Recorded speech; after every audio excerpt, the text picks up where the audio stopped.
readdress it. Right, I agree with you on that. Let me get to two more stories. As Democrats begin to look toward the 2016 presidential election, Vice President Joe Biden appears to still be keenly interested in the state of Iowa. Biden called newly elected state representative Brian Meyer to congratulate him on Tuesday night's victory. When asked why he thinks the vice president called, he replied, quote, "Well, it's Iowa." Biden also attended Senator Tom Harkin's steak fry in September. Meanwhile, look at the baby. Speculation over Hillary Clinton's second run for president continues to grow.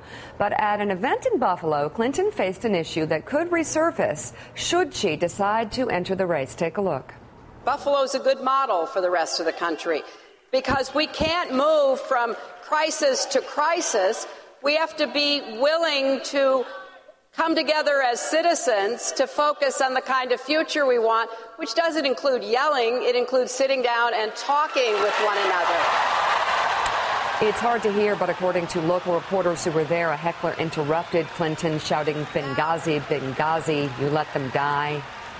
Meanwhile, billionaire Democratic donor George Soros says he will back an effort to convince Clinton to run, saying he will support the Ready for Hillary super PAC that I think Claire McCaskill is behind.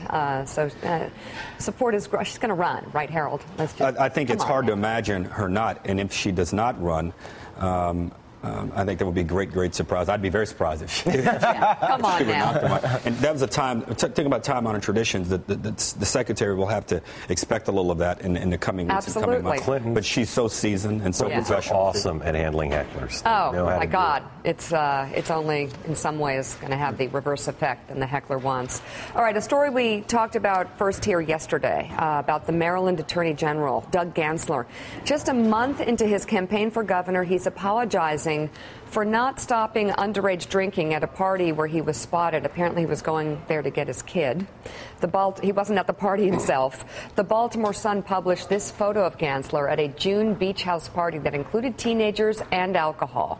In a half-hour press conference yesterday, Gansler admits he made a mistake by doing nothing.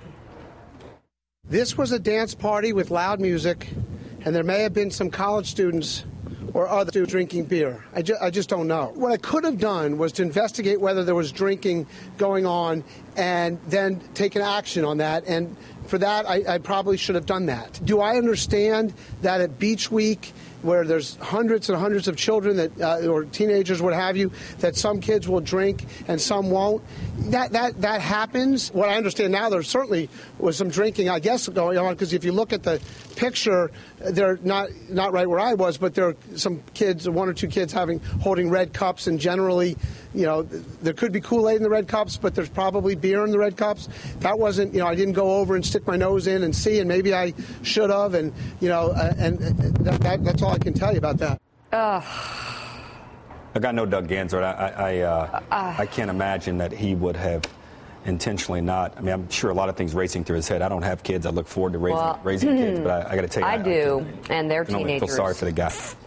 And I will just say, it is not as easy as it looks. There is the right thing to do, and the right thing to do, of course, is to call the police and to call the parents.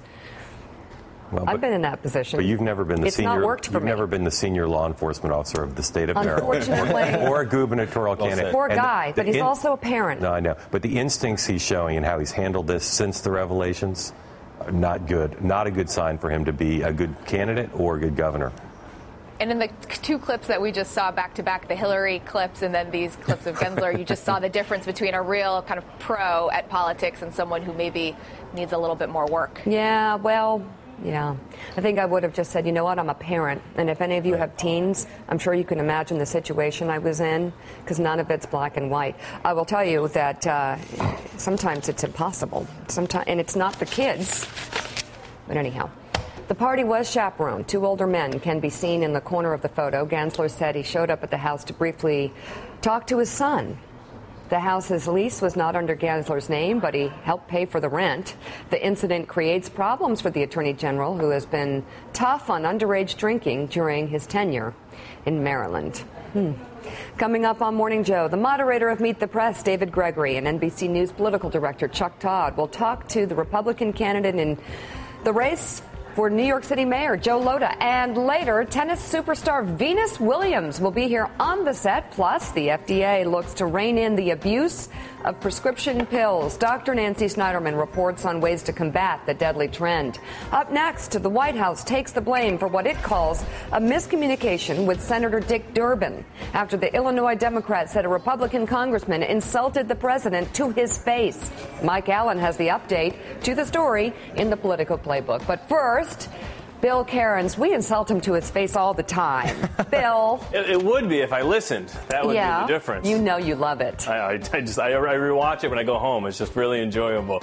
Well, good morning, everyone. As far as the fog has gone in Seattle, this has been one of the longest, most gloomiest stretches, even by your standards, that you've had. Look at this time-lapse video. There's the Space Needle on your right above the fog, and you can see the clouds. They've been there for 6 straight days, and today will make 7 straight days. Let me take you into your weekend forecast. The pattern's pretty much set. What you see today is what you will deal with pretty much over the weekend. And that cold blast of air is over the Great Lakes and is heading all the way down into the southeast. The whole western half of the country, by the way, is going to be absolutely gorgeous. But we are looking at temperatures this morning. It's cold. And Nashville is down to 31 degrees. We're going to see a hard freeze tonight into tomorrow morning, all the way down to Atlanta. So it's kind of an early end to the growing season. So the weekend forecast, 50s and 40s, Great Lakes in the northeast. And as we go throughout the weekend, not a lot of warm up for that area, so cold nights and pretty nice afternoons. The only spot that's going to be a little wetter than we'd like is in Texas, where you'll deal with a little bit of rain from Dallas to Houston to San Antonio.